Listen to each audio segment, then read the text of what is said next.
Thank you all for the invitation to speak today. Just waiting for my slides. I know who I am. There we go. Can I begin by acknowledging the traditional owners of the lands and waterways on which we're meeting and pay my respect to elders past and present.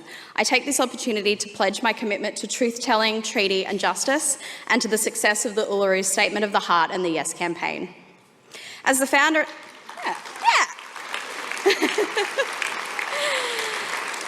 As the founder and CEO of Girl Geek Academy, I have been invited to reflect on the UN's Global International Women's Day theme, Cracking the Code, Innovation for a Gender Equal Future. I am a girl geek. I started coding when I was 5 years old. At Lismore Heights Primary School, my classroom teacher, Mr. Cam, successfully applied for federal government funding for a set of networkable Australian-made computers called microbees. For me, computers were a group activity. It was something you did socially. We would climb on top of each other in this tiny classroom, group of 5 and 6-year-olds saying, "Oh, how did you do that? I want to learn how to do that." So to me, it was always a social thing. What a buzz. I learned coding and I kept on coding, right up until year 10. I was the first girl computer programmer at my high school to enter a computer science competition. I have the receipts. I used to lie and say I was going to choir practice when I was actually going to the computer room, because being a girl geek was not a way to succeed socially in a country town high school. For every moment of encouragement or success in my career journey, there have been equally difficult encounters that contributed to my self-doubt. I have been pushed out over and over and over again. I can clearly remember being pushed out as a teenager. I was the only girl left standing doing computer science as an elective subject.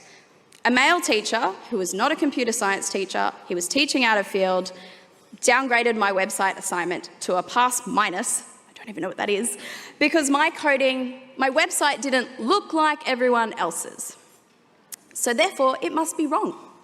Now the thing is, I was passionate about this subject, and everyone else's website followed the instructions and theirs were grey and boring. But I put in extra time. I recoded the colours. I added glitter. And then I put in all this extra effort, and then I was punished for it. At that point, I was 16. Look, I wasn't that rebellious. I was a nerd. But I thought, well, if tech doesn't want me, why would I want to be in tech? And I left. But slowly, I crawled my way back. Then there was the tech startup, where I was the only woman manager, and I turned up to work one day to find all the managers had gone. I rang one of them and I said, "Hey, where are you?" And they said, "Oh, we're having a managers meeting at the golf course." They'd completely forgotten to invite me. Then there was the startup. I was told I was too aggressive. That's code for holding men accountable for the things they tell you they're going to do and then don't.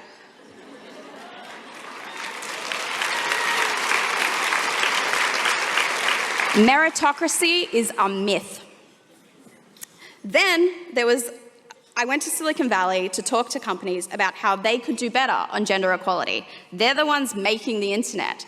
They're also the ones breaking it. So after meeting all these companies in San Francisco, I finally met one of the global managers of a company, and he said, "Yeah, I have to hire 46 engineers before the end of the year, and I would totally hire more women. I just don't want to lower the bar." Yeah, that's not the reaction you get in America. So I think until tech rethinks its attitudes to women, the digital future will remain the domain of a very small group of tech bros. They say Silicon Valley is the best place in the world to build a tech startup, which is true. unless you're a woman.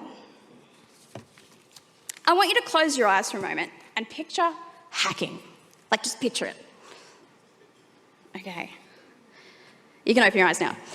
If this is the image that popped in your head, this is the popularized image of a computer coder, a faceless, hoodie-wearing male hacker sitting alone in their bedroom, delivering up global genius in the dark. And as long as we think of the startup whiz kid as a man and rewards, money and promotion go to the casual male tech genius and his masculinized risk-taking, while demanding women innovators deliver perfect business plans before even getting a cent, we will continue to have perverse reactions when women display these necessary risk-taking qualities and seek out the same rewards. Carolyn Criado Perez, in her incredible book, Invisible Women, calls this the brilliance bias. When women pitch their startup ideas, studies show that women face more preventative questions about potential losses, while men field more questions about potential gains. As a result, women do more to prove they are not risky to be a worthwhile investment. But in startups, that's just not how it works. You get funded for taking risks. That's how investors make their money. Venture capital firms don't invest in safe businesses. They invest in 10 companies, knowing that 7 will definitely fail, 2 will break even, and 1 will become a unicorn. If you're really lucky. Startup teams are often built at hackathons, and the ones we used to go to were full of dudes consuming nothing but pizza and energy drinks over 3 days. The guys at the end would say, "Oh, thank you so much for coming. Why don't more women come?" And we would look at them and go, "Oh, why does anyone come? This is a terrible event. Like, get out of your basement." So on International Women's Day, 10 years ago in 2014, we decided to run a hackathon that we would actually want to go to. It felt a lot like this room today. This is She Hacks, a Girl Geek Academy hackathon.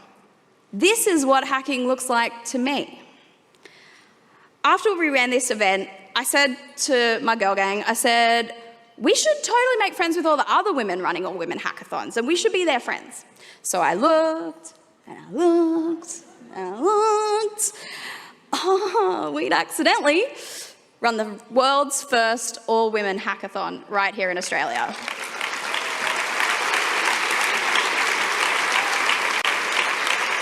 Which is great and deserves the applause, but also, like, that's the bare minimum. Putting women in a room and telling them to get out their computers, that's the bare minimum we can do to support women. So this is like the low-hanging fruit of supporting women in tech. If no one's doing that part, who's actually doing the hard stuff? And that's how Girl Geek Academy was born. The task of computation, reviewing complex mathematical data and processing,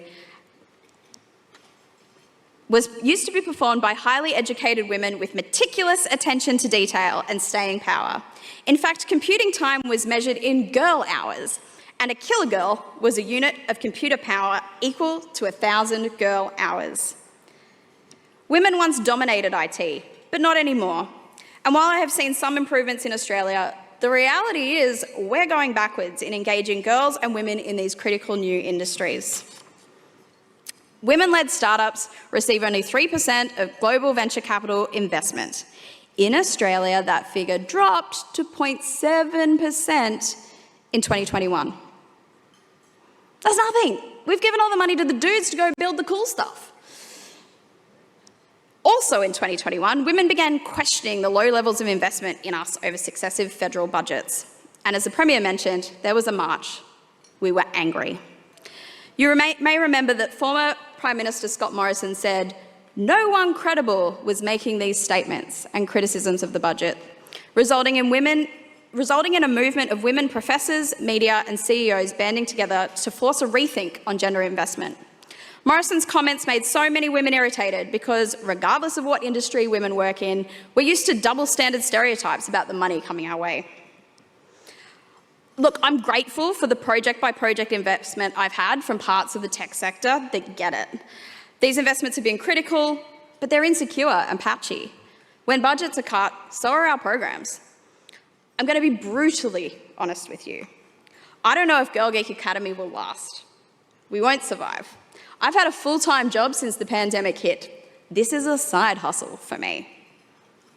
We're not the only ones in this position, but I'm possibly the only one stupid enough to come out and say it publicly. A few weeks ago, on the United Nations International Day for the Women and Girls in Science, I decided to stick my neck out and send a press release raising my concerns about the lack of sustained funding for programs to address gender inequities in STEM. I came out and said, we're broke. Where's the funding commitment to actually fixing these issues? We can't continue to solve the problems of women's underemployment and lack of access to investment funds through siloed women's initiatives with very little cash. We need the heart of a tech jobs strategy aimed at boosting Australian innovation to have a full gendered lens applied. It's great to have a Minister for Finance who is a woman, and I have no doubt Katie Gallagher will be doing everything to bring down a gender-responsive budget in May. But I'm concerned by the Minister for Industry and Science, Ed Husick's comments about a funding freeze on all new initiatives to address gender inequality in STEM and entrepreneurship until the third year of Labor's term. I marched. I want to see a difference made. Did you even know that? Did you know that there was a funding freeze on new initiatives for women in STEM? It's crickets. The National Gender Equality Strategy, the Women's Economic Equality Task Force and the National Science Review must include commitments to addressing gender discrimination in our technology industries and in government-backed investment for women-led startups and entrepreneurs. But these reviews are not an excuse to put a brake on funding. Brakes on funding break us. That's how we're broke and broken. While other parts of the industry may be able to bear that, women can't. COVID-19 wiped out a heap of affirmative action programs for women that used to exist on the smell of an oily rag and on the backs of women-led events and volunteers. Those that still do exist are struggling. In my press release, I named a long list of organisations led by women who are doing incredible things to correct inequities, but are struggling for cash. The average per annum investment over 8 years for all community programs supporting women in science, technology, engineering, maths and entrepreneurship is little more than $2.5 million per year. It's barely enough to keep one gender-based science organisation going, let alone the full gamut of tech-based gender equality projects out there looking for sustainability to make real change. We have to move past the catch-all siloed funding for women and grapple in a more sophisticated way with gender inequality. We need a fund to support schools to engage girls in programming and coding, like our Miss Makes Code program. For high school girls, we need a national AI education program. I've been running one, but the funding ran out in December. I had to just give it up. We need a fund to encourage big companies to offer tech work experience for girls in Year 10. We've led on this too, and it works. We need early career programs to mentor match with existing women in industry. We need more all-women hackathons like She Hacks, where women can build technology together. We need a cash boost to early-stage startups led by women. We need funds to apply a gender lens on the emerging Australian games industry. And finally, we need funding to increase the number of women angel investors and venture capitalists in Australia, so there are more women investing in other women. The current funding of the Women in STEM and Entrepreneurship program tries to address this in one small pool. $2.5 million a year? That's not enough. The federal government has committed to 1 million tech jobs by 2030. Sounds so good as a slogan. Women must be equally included as part of this solution. Otherwise, the government will simply be exacerbating the issues we're trying to solve.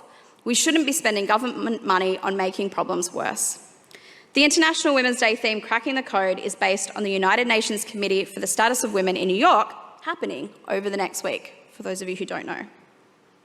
How amazing would it be if the Australian delegation could announce Australia's commitment to Cracking the Code Fund to signal the government's intention to apply a gender lens on new and emerging digital industries? If you're here today, a little bit grumpy, like me, and you're wondering, oh, well, what can I do? I'm not a politician. I don't know. Now, there's almost a killer girl of us in this room. And most of you, because you're cracking the code, have your phones. So I'd like you to all get out your phones. I'm not hearing enough phones. In case you can't tell, I'm a hustler, which I'll get to in a moment. Get out your phones, take a photo of this. Take a photo of the slide. selfie with the slide if you like. And the minister loves Instagram stories.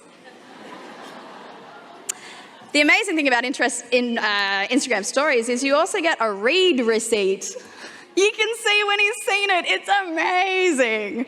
I'll probably be blocked after this talk. But if we can together put in the 1,000 hours, okay, let's face it, it's a minute, of effort that it would take to ask the minister for this, we are much less easy to dismiss. I don't want us to be dismissed. Concurrently, I have this talk being published in the Australian Women's Weekly online, and there I've made the call for people to call the office. You can do that after if you like. So I want the minister to make a commitment to cracking the code and fund emergency crisis funding now. ChatGPT came out a couple of weeks ago. It's changed the world. We need to adapt and do it quickly. And I'm not afraid to hold the cupcakes hostage, Ed. Next week we will have a lot of politicians, a lot of corporates who are rocking up, and they are happy to say, we love women, we love the ladies. Back it up with your budgets. It's funny, but it's so true. And if not, no cupcakes for you. Yeah, yep. Thank you. Now, when I teach girls about how we build technology, I say you need 3 people on your team. Hackers come with the coding skills and they build stuff and break stuff and drive the development of the tech.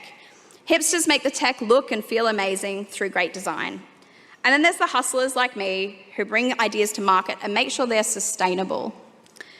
I've been pushed out of tech again and again and again, and now I'm hustling hard to stop that happening to other women and girls. But we need all hands on deck to get there. And I'm serious, please call Minister Husick. Tell him what we need. You all need to use your hustle muscle over the next week and ask the question, how are the people in power avoiding cracking the code? Challenge directly and use your cupcakes to get us there. Thank you.